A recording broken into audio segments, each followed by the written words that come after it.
I'm Jesus.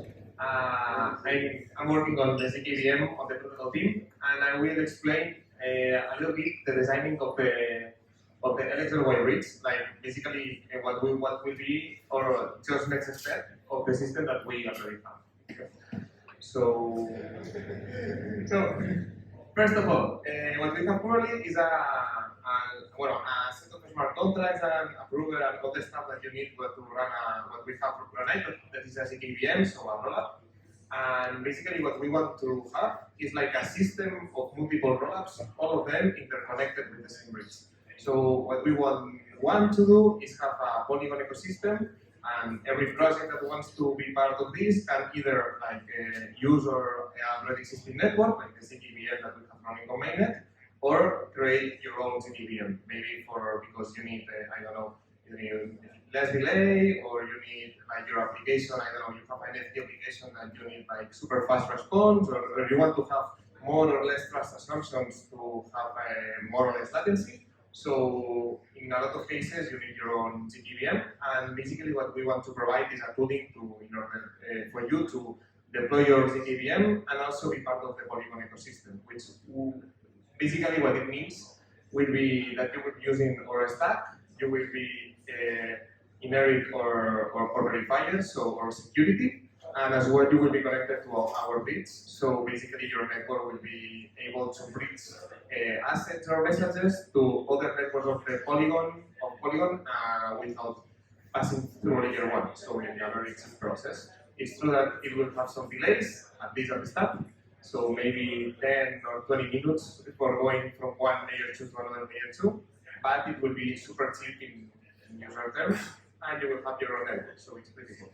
So the objectives of this approach basically is have a modular approach that enables every project to deploy a zkEVM and be connected to our system. So basically, well, we have here like the 6 things that basically more or less we support. It will be accessible to anyone. In the start, we will choose which project will be part of this, and in the future, when we are very sure of our system, it will be open to anyone, or at least this is the idea.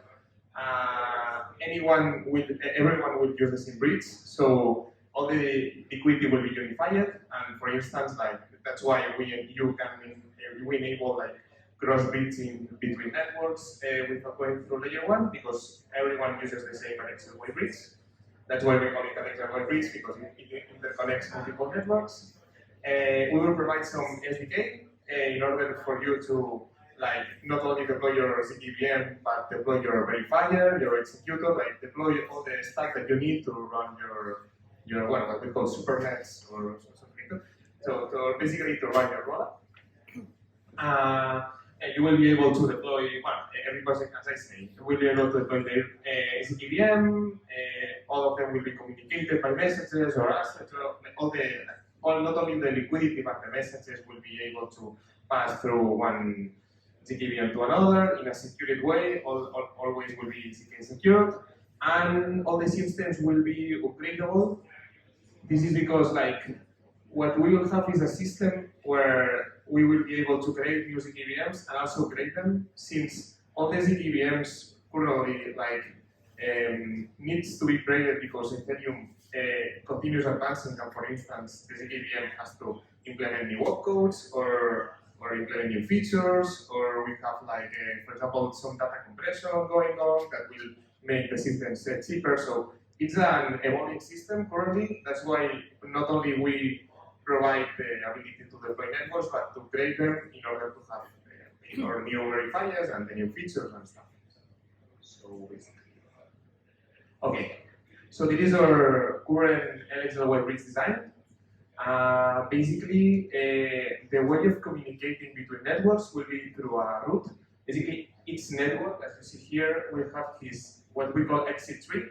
That basically it will contain all the messages that want to send to another networks.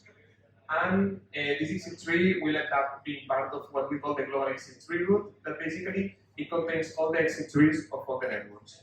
This means that if you have this route available in your network, you are able to prove that another network sends you a message or an asset, so you are able to claim this message or asset, so basically you are enabled the communication, right? So what we will be going here is every network will be will be responsible to basically update his own root, what we call the exit tree root of its network, and also to fetch the global exit root to be able to claim messages and assets from other networks.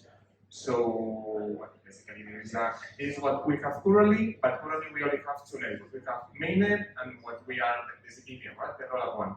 And what we want to have is multiple networks. So the same approach is valid, but now we have to see how to create new networks in a secure manner, right? That's why we have this schema that is not pretty, but it's the smart contract schema. This schema, basically, I want to illustrate how we're gonna do this. Basically, we'll have a governance or some entity that will be able to add verifiers and consensus.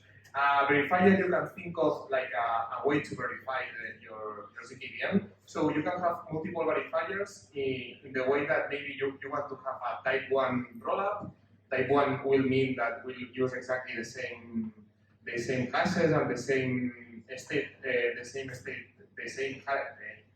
root as Ethereum, but it will be a little bit more expensive. But well, the point is you will be able to choose which type of rollup do you want to be. If you want to be more compatible, or you want to be more cheap, or we'll provide several options. So you will have different verifiers for choose this kind of zk stuff.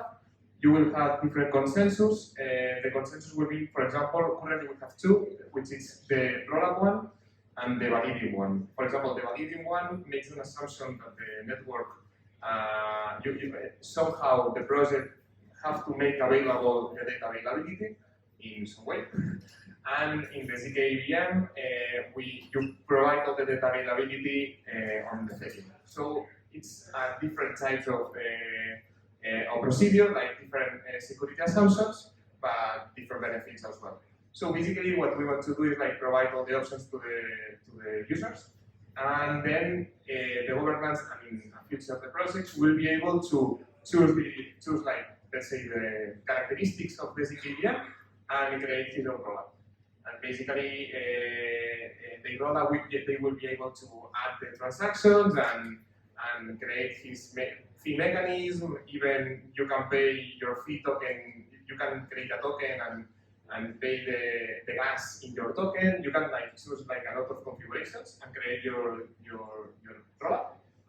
And then basically, what will happen is when you want to advance the state, you will sequence batches. That basically means that you add transactions to the rollup, and this will be posted on what we call the rollup manager.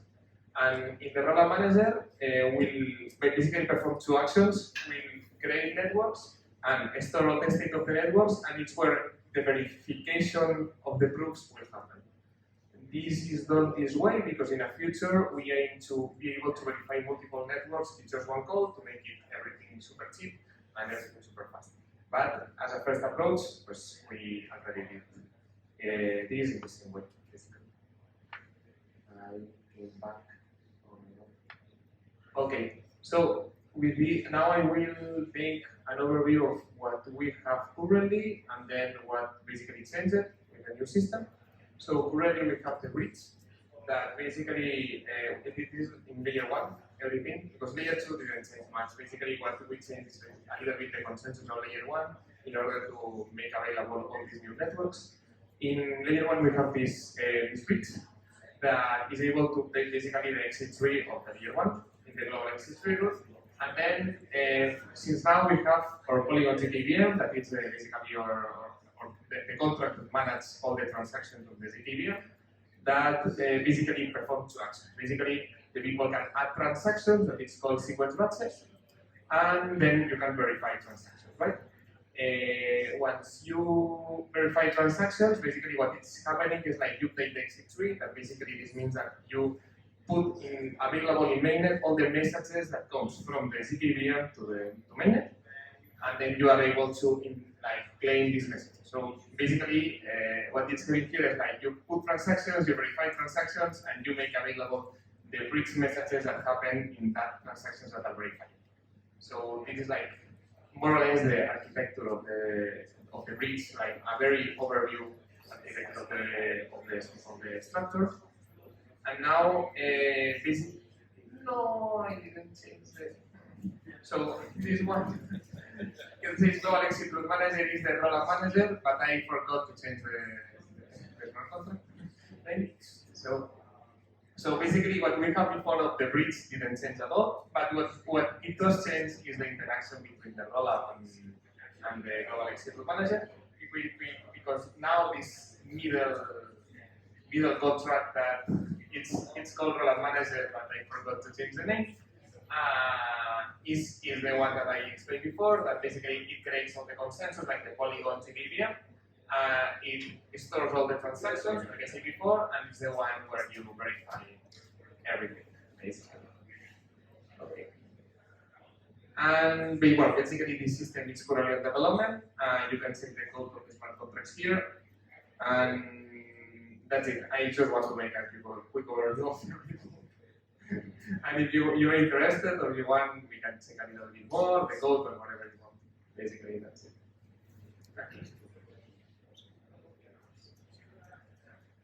And the other, and I don't know why, but the other presentation are here as well. Yes. Well, I don't know why I put here slides. I have some things. Sorry. So thank you so much, and sorry for the quick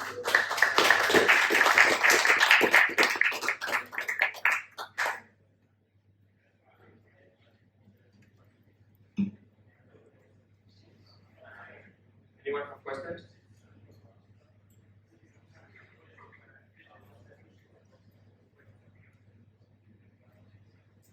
I'm actually very afraid to ask this question because I don't understand zk that much.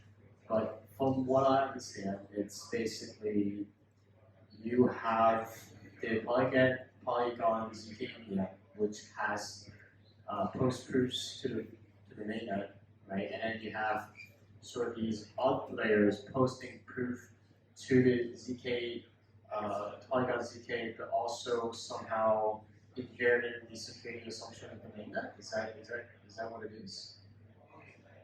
Sorry, maybe I was not clear. I will explain. Basically, currently we have one network, and we provide proofs for this network.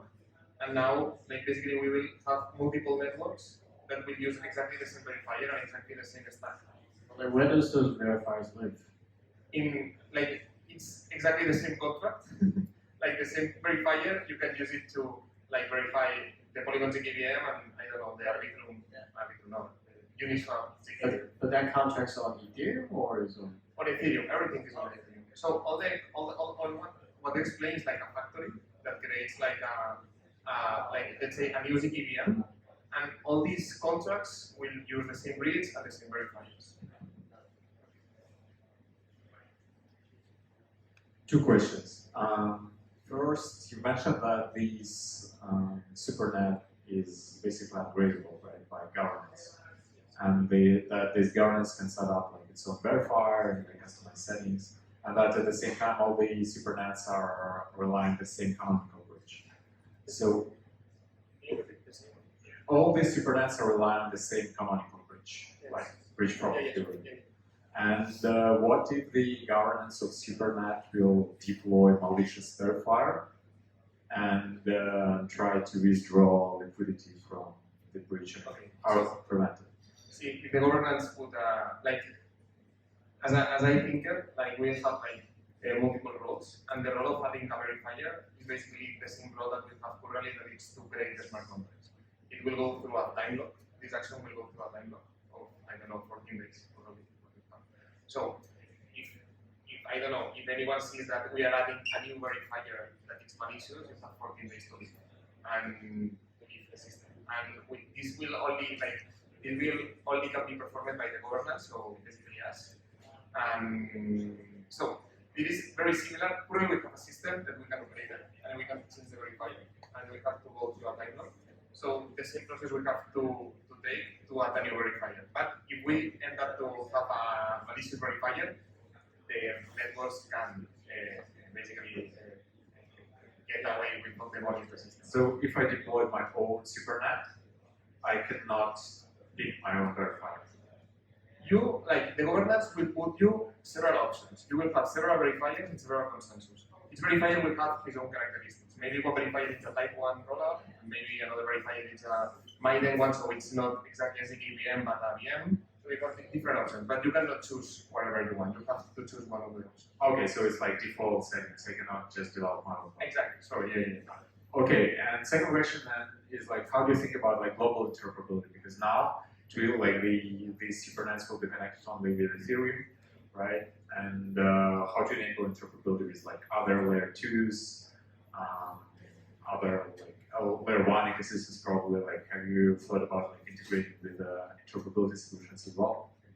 So currently, like all the networks right now, it's connected to the same bridge, so all the networks can interoperate between them, but with a delay. So you can basically bridge messages and assets to another network, and it has a delay, but you can actually say, I can send you funds from the zkEVM to your zkEVM, and this will work, but with a delay. What we want to do in the future is like somehow make what we call one staking hub. Somehow, I don't know if you'd say that this is a Polygon, but they want somehow to make a staking hub of all these networks and somehow have a sequencer and an entity that chooses the order of all the transactions of all the rollups, and then you will have basically instant bridges and instant interoperability between all the networks.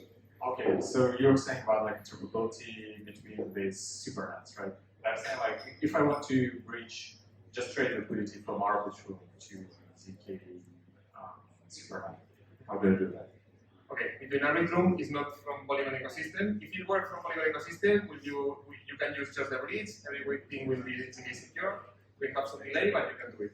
If it's Arbitrum, then probably you will have to go through mainnet and then go back because it's outside of the ecosystem. That's by non-canonical bridge. Yeah, say the non-canonical. How big is the delay between supernets?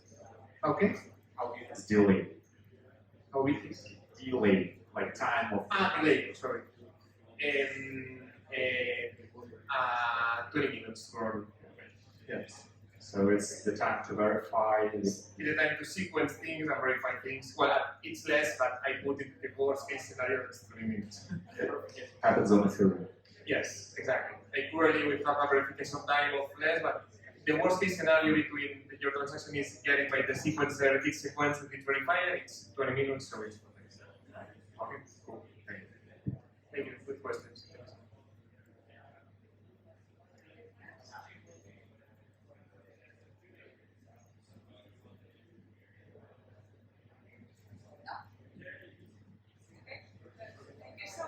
Thank you so much.